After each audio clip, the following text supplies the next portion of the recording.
জীবন পরিবর্তনকারী সেরা অনুপ্রেরণামূলক গল্প। ধৈর্য সহকারে গল্পগুলি শুনুন, অবশ্যই কাজে অনুপ্রেরণা পাবেন। ঝুঁকি নিতে পারলেই জীবনে সফলতা আসবে।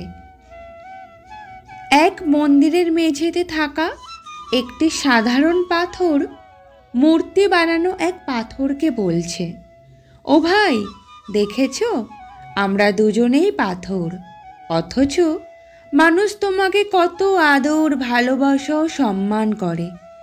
তোমাকে ফুল দিয়ে সাজিয়ে রাখে, তোমাকে ভক্তি করে, তোমার পায়ে মাথা ঠেকিয়ে প্রার্থনা করে, আর আমাকে মানুষ পাড়িয়ে পাড়িয়ে পিষ্ট করে ফেলে।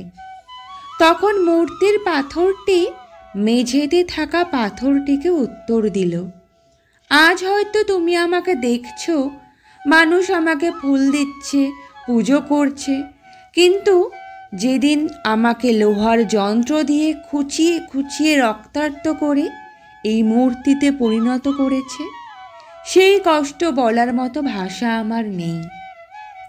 আমি সেদিন সহ্য করেছিলাম বলেই আজ মানুষ আমাকে ফুল দিচ্ছে, পুজো করছে, আর তুমি সাধারণ পাথরের মতো দিন কাটাচ্ছ। তো বন্ধুরা, গল্পটি থেকে আমরা আজকে কি শিক্ষা নিলাম? কষ্ট হলেও নিয়মিত কাজ করে যেতে হবে, একদিন মানুষ আপনাকে সংবর্ধনা দেবে।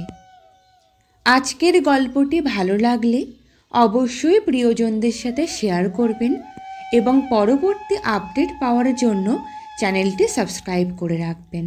ভালো থাকবেন, সুস্থ থাকবেন। আজকের মতো বিদায়।